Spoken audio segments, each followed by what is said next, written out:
بسم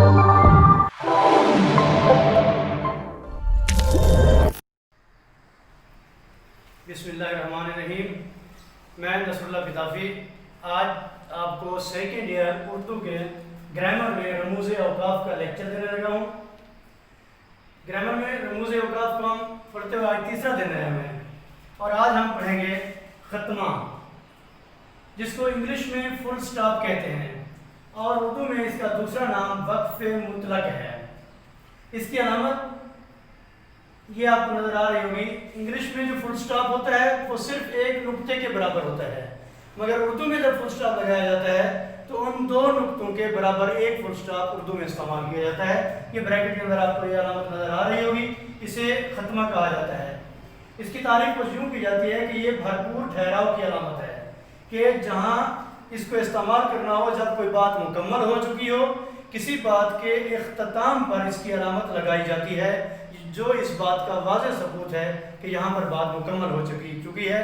اسی لیے اسے بھرپور ٹھہراؤ کہا جاتا ہے اور یہ کسی جملے کے ختم ہونے پر لگائی جاتی ہے جو اس بات کو ظاہر کرتی ہے کہ بات ختم ہو گئی ہے. جملے کے اختتام اور انگریزی مخففات کے بعد بھی اس علامت کا استعمال کیا جاتا ہے. جو عام گفتگو ہوتی ہے جب کوئی جملہ ختم ہوتا ہے تو اس کی علامت استعمال ہوتی ہے. دوسرا جو انگریزی کے مخففات ہوتے ہیں جنہیں انگریزی میں ایبریویشن کہا جاتا ہے، تو ان کے درمیان بھی یہ علامت استعمال ہوتی ہے. اور مثال کے طور پر میں آپ کو دیکھیں ذرا کہ پہلی مثال ہے احمد نے کھانا کھا لیا. یہ ایک عام سا جملہ ہے اور اسی جملے کے آخر میں یہ علامت استعمال کی گئی ہے. دوسری مثال علی نے MBBS کا امتحان پاس کر لیا. تو دیکھیں یہ انگریزی مخففات میں ہر حرف کے بعد یہ علامت استعمال ہوگی. ایم کے بعد لگایا گیا، پہلے بی کے بعد اس علامت کو استعمال کیا گیا ہے، دوسرے بی کے بعد بھی یہ علامت لگی ہوئی ہے. تو مخففات کے درمیان میں بھی اسے استعمال کیا جاتا ہے. اور دوسری مثال، تیسری مثال اس کی دیکھیں. علامہ اقبال MA PhD تھے، تو ایم اور اے کے درمیان بھی یہ علامت استعمال کی گئی ہے. ادھر PhD کے ہر حرف کے بعد اس علامت کو استعمال کیا گیا ہے. تو یہ واضح طور پر آپ کو سمجھ آ گئی ہوگی کہ ختمہ کی علامت کہاں استعمال کی جاتی ہے. دوسرے نمبر پر ہے سوالیہ یا استفہامیہ. اس کا مطلب ہوتا ہے سوال پوچھنا یا کوئی بات دریافت کرنا. یہ علامت اس طرح استعمال ہوتی ہے. سوالیہ کی علامت سائن آف انٹروگیشن کہتے ہیں جسے آپ انگلش میں.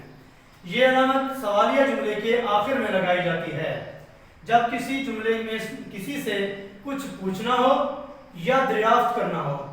دریافت کرنا مقصود ہو تو یہ علامت آخر میں استعمال کی جاتی ہے. یہاں پر بھی ختمہ کی طرح رکنا ضروری ہوتا ہے. جیسا کہ ختمہ میں بات مکمل ہونے پر رک جانا ہوتا ہے، اسی طرح سوالیہ میں بھی جب بھی کوئی سوال مکمل ہوگا تو وہاں بھی رکنا بہت ضروری ہے.